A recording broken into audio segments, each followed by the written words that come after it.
Okay hi, మనం previous వీడియోలో route formulas గురించి తెలుసుకున్నాము. అండ్ సమ్ క్వశ్చన్స్ ఇలా కూడా అడుగుతారు, root x into root why into root Z.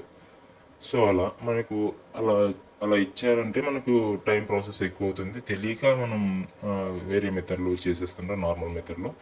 So మనం ఇప్పుడు అది ఎలా ఇచ్చినా root of x y z, x y జెడ్ను ఫస్ట్ మనం మల్టిప్లై చేసుకోవాలి.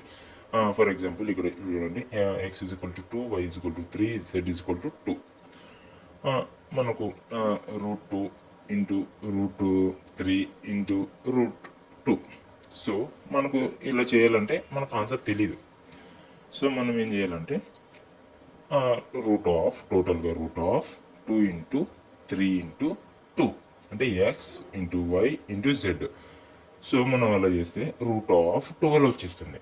రూట్ ఆఫ్ 12 మనం దాన్ని ఇంకా సింప్లిఫై చేస్తే వచ్చేస్తుంది. మనం ఆప్షన్స్ బట్టి రికగ్నైజ్ చేసుకోవాలి.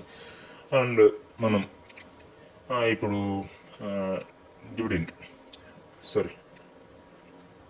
డివైడ్ ఎలా చేసుకోవాలి. ఇప్పుడు డివిజన్ వచ్చాక a divided by b divided by c divided by D.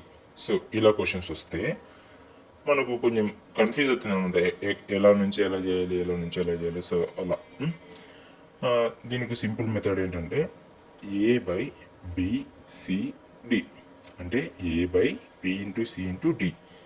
Okay, మనకు for example a is equal to 1, B2, C3, D4 అలా ఇచ్చారంటే ఇప్పుడు అదే మనకి 1 divided by 2 divided by 3 divided by 4 ఇలా వచ్చాయంటే మనకు అసలు మ్యాక్సిమం మెజారిటీ ఆఫ్ వాళ్ళకి ఎవరికి తెలియదు ఇలా. సో మనం ఇలా సింపుల్గా మెథడ్లో చేసుకోవచ్చు అనమాట. 1/2 ఇంటూ 3 ఇంటూ 4. ఓకే, 1 బై మనకు ఎంత వచ్చేసింది 24.